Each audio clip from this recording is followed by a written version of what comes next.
Hi everyone, the program calls for a 125 kilo squat. I did it yesterday. It was an absolute max. Couldn't have done 2.5 kilos more.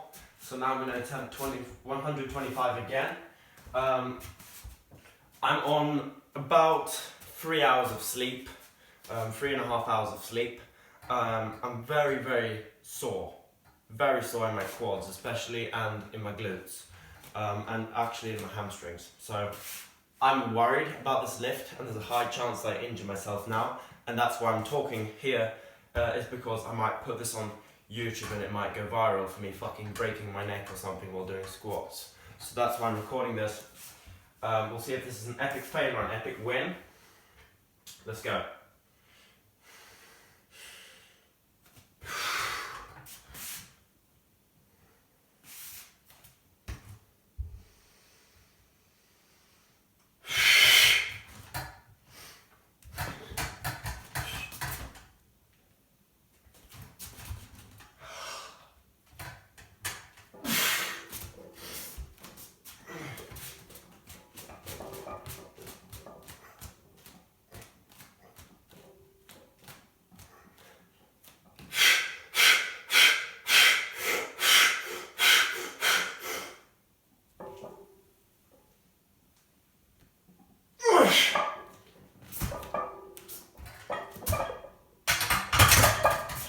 We'll see if I went deep enough. I don't know if I did. Hi and welcome to day 2 of week 6 of training cycle 2 of 2021. Today was supposed to be a terrible day. Yesterday I had a bunch of schoolwork to do, and then I have to train as well and make the fucking YouTube video and do my stretching. I have a very long kind of evening routine, and all of it is just to get me in good shape. I haven't even added in skill work and fighting and stuff yet. I will do that during the summer break. So I'm going to have even less time pretty soon. But my point is, I had a bunch of stuff to do, bad planning, procrastination, whatever. So I did like almost 4 hours, like 3.5 hours of work on a certain project. And after that, I had to train for multiple hours. 2.5, 3 hours. These workouts, when you account for the jump rope, if I'm quick, it's going to take 2 hours if you count the jump rope to it. Now, usually it takes more than 3 because, I'm just dragging myself through it. But yeah, my workouts take very long, and then I had to do a bunch of stuff. I had to shower because I'm literally covered in sweat. So I can't go to bed like that because then I'm going to have to change sheets. So, you have to just do all these things, and then you have to do the stretching so your hips don't tighten up. So, yeah. Yesterday was rough, and today was supposed to be rough, but it really wasn't. Except for this. I was very close to getting that rep, alright? Very close. Halfway up, I'm like, I can't get it. Oh, I actually can't. No, I can't. So I was actually pretty damn close to getting that, and I do believe I'm going to get it on Thursday. 97.5 kilos, that's very close to 100. And even for the people who don't think I was close, I can probably move 100 off my chest at this point, a couple centimeters. The question is, can I lock it out? Can I get it past the mid-range? And no, I can't, right? Probably weak delts, I'm not sure about that one though. And I know I have weak triceps, that we do know. And to be honest, developing my chest further would probably help me too.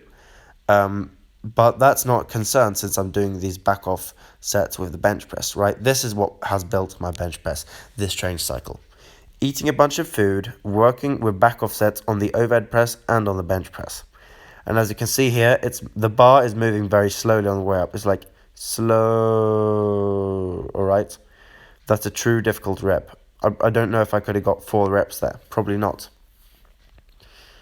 So yeah, I'm working hard, putting in the work. I don't know if I mentioned this, but tonight I only got 3 hours and 30 minutes of sleep. So that's not a lot of sleep for a developing teenager. And pretty much as soon as I finished my online classes, And the last thing I actually had for the day was a Swedish test, which was almost 2 hours long. So where I was writing a book review. So that was super difficult. And then as soon as I was done with that, I just lay down on my brother's bed and just fell asleep for more than 2 hours until a family member woke me up, and I was super groggy and fucked up. But in hindsight, it was probably good. That nap gave me enough energy to train. Now, I walked the dog, ate food and stuff before that, but I do believe that if I wouldn't have taken that nap, I probably would have failed the squat today. Probably would have absolutely failed the bench press worse than I already did. Couldn't complete the rows. Like, this workout would have been an absolute mess if I wouldn't have taken that nap. And I'm not really a napper. I don't really do that kind of stuff. I get why you would do it, but there are very few life situations to where that's actually practical and healthy for you, and to where it actually works with your lifestyle. So usually it doesn't work for me, but I didn't have much schoolwork to do, and I was incredibly tired. So I actually took a nap, and that gave me the energy to do this workout. And tonight, I don't know how much sleep I'm getting, slightly less than 7 hours. So I'm going to be very tired tomorrow again, and I have a very important presentation tomorrow. Yeah. School continues. Like, what are you going to say? Fact is, it's never the right time to get stronger. There's always something, right? There's always school or work, or no, it's summer break. I want to do some other stuff. You know what I mean? So there isn't never a best time to train. It always sucks. It's not very often that you just have great days, and most great days actually come after very many difficult days. We are really working hard, building up a new reservoir of strength and muscle, and then when you rest a little bit, now you can hit the big weights. So that's what often happens. It's very rare that you come back after 2 months off and hit PRs. No one does that, right? Because you can lose muscle in that time frame. Now, different story if you just rest a week and come back. In that case, especially if you were overreaching before, then you're probably going to hit PRs after, or at least get close to your PRs within 95%. But yeah, that's a lesson for another video. Yeah, this is just difficult, man. I'm going to say, like, these rows, since the beginning of this year, this is the exercise that's the most difficult, except for running and jump rope. Jump rope is performed 6 days a week, running is performed once a week. On the Sunday, it gets a separate video. The jump rope never gets a separate video because I do it every day, and it's just like my stretching. I may showcase it in the future, like, hey, look at me, this is a half an hour shot of me jumping rope. Obviously I can't jump that long right now, but I might post that kind of stuff in the future just to kind of prove that I can do it.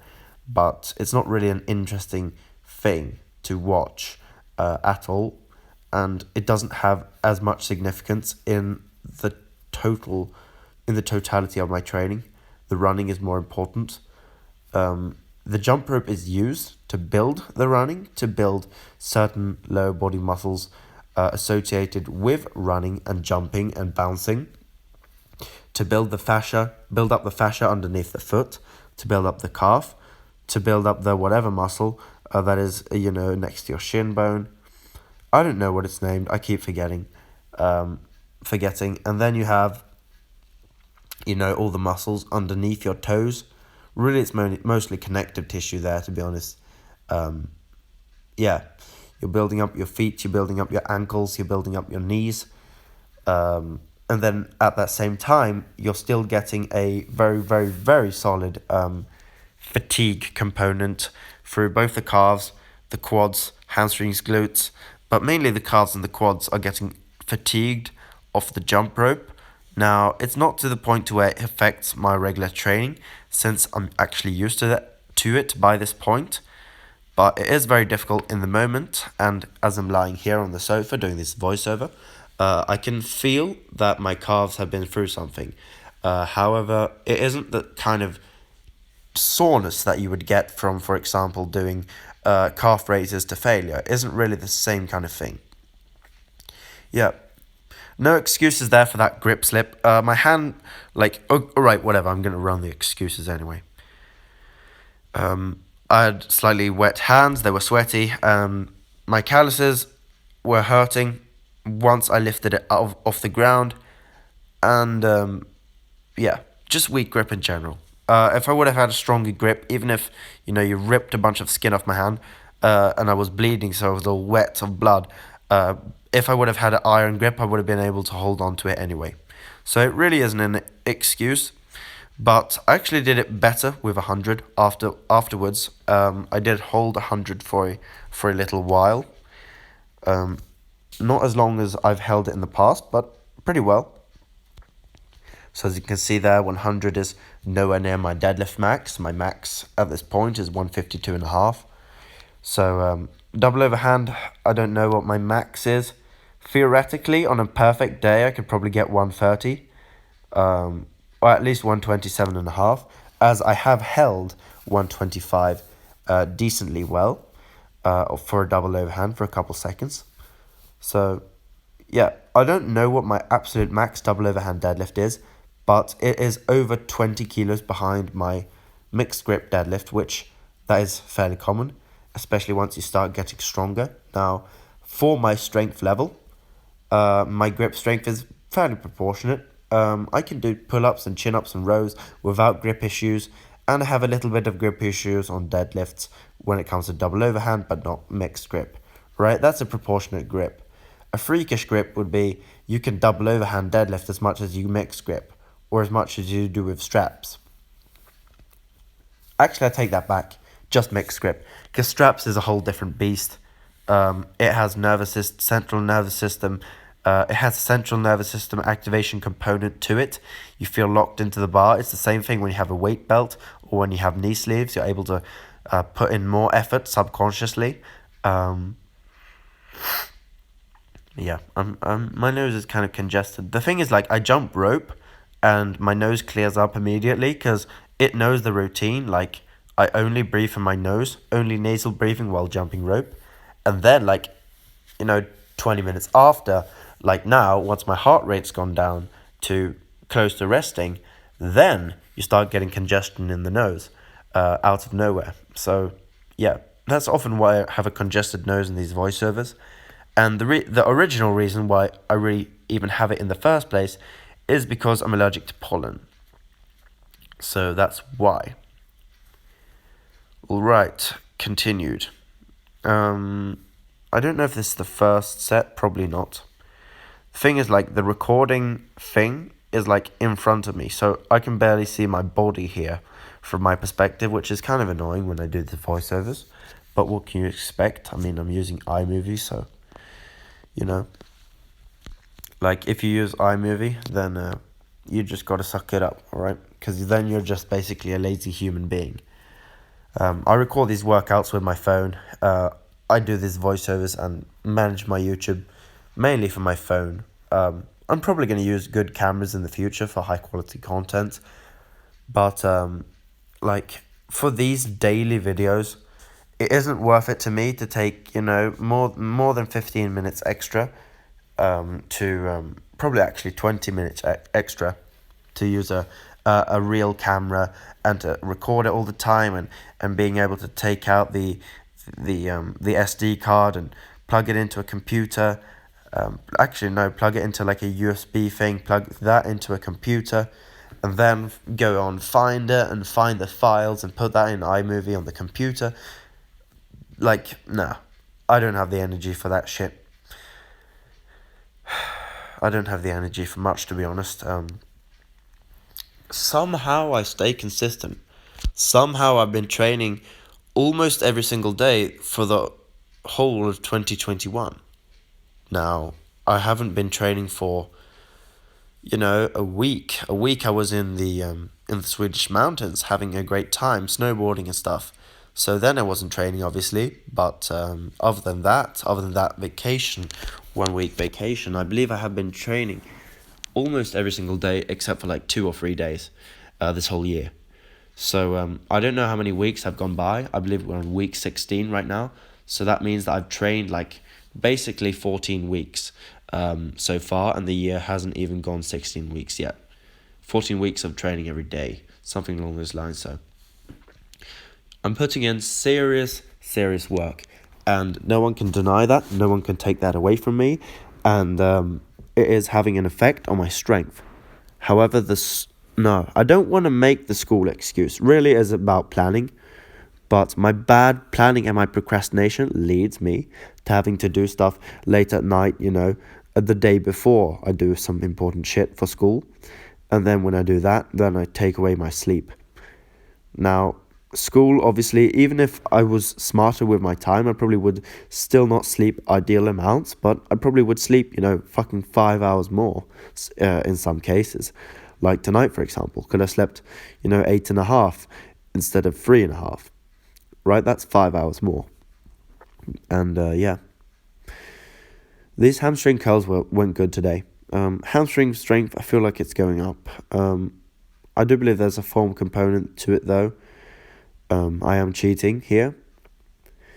My thigh bones aren't they aren't at the same angle that my back is.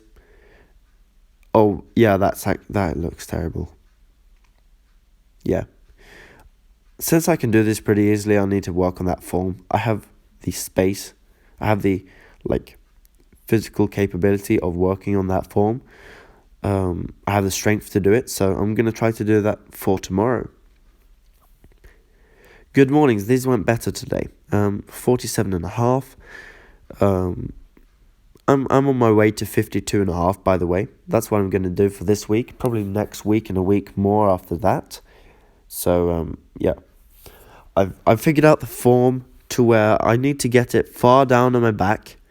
And yes, I'm aware that shortens the movement arm. And that way, I don't get the bar over my toes. I get it closer to midfoot.